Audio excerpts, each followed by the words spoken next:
Hey, this is Al at Chat Over Poker. Wanted to cover something kind of quick with you. Um, Talk about three pre-flop mistakes that most amateurs make. Something that I was making a lot of mistakes doing that I had to kind of work to clean up myself. So I'm gonna go over just three quick ones for you. Tell you what the mistake was, talk a little bit about it, and then give you some pointers on how to prevent it from happening in the future. Three pre-flop mistakes I was making as an amateur. The first one was limping. So when you're playing poker, especially if you start to play with people that have a little bit more experience than you start to play with some pros as well, limping in is not where it's at. Don't limp into the game. When you're sitting there and you're playing, make sure you play your hand. If you got a hand and you think it's going to do something, raise. And that'll keep other folks from limping as well, because if you're an amateur like I am, you'll be playing with a lot of other amateurs. And there'll be those cases where you're sitting around playing with other amateurs that want to limp in too. And there's a reason why you don't want to limp in. Let's say, for example, you got pocket aces.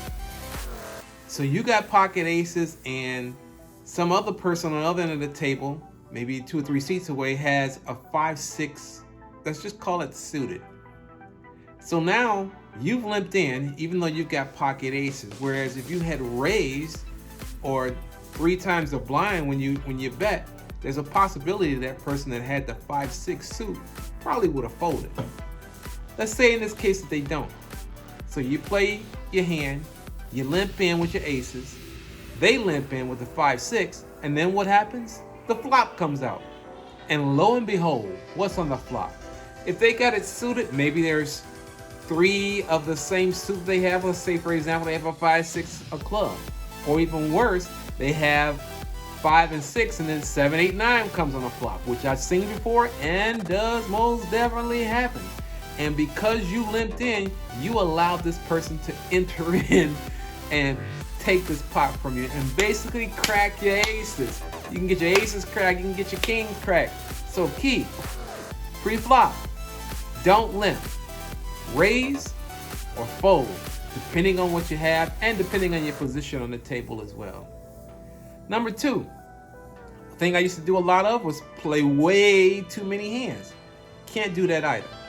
You want to be a part of every hand, so you go and you throw money in there. You bet your blind, your big blind. The table goes around. Somebody, it says a 1-3 game. Somebody bets $6. You throw $6 in there because you got 2 cards and you want to see at least, I don't know, maybe you want to watch the river. I don't know what's going on in my mind when I did it, but don't do it. So as it comes around, don't play too many hands. Play your cards. If you think you got a decent hand, depending on your position on the table itself, that's when you're going to play your hand. And I keep mentioning position. So what I mean by that is where you fall on the table in terms of where the button is located will kind of determine whether or not you got a strong hand or not. In some cases, not all cases. And what I mean by that is if the button's coming up and you're first to act, 9 times out of 10, everybody else around there probably may have a stronger hand and bet. And if you're sitting there just trying to play every hand and you don't have anything, you know what I mean? That's what I mean by that. So, mistake number 2, playing way too many hands. The last one is, I don't know, you try to create something from nothing. I mean, the goal in playing the game in the first place is that you want to make some money. That's the goal. You want to make some money. So you can't play every freaking hand, and you can't take the chance of thinking you're going to make something from nothing. So you stick around. So they bet and then you bet. And you bet and you're waiting for the flop. And the flop comes out. It's not what you need. Then you wait and you follow all the way through to the river thinking you got something. But by that time, you burned so much of your own money. Key, 3 things. Pre-flop mistakes that I made that you probably should watch for. Don't limp. Don't play too many hands. Don't be afraid to close them or to fold them.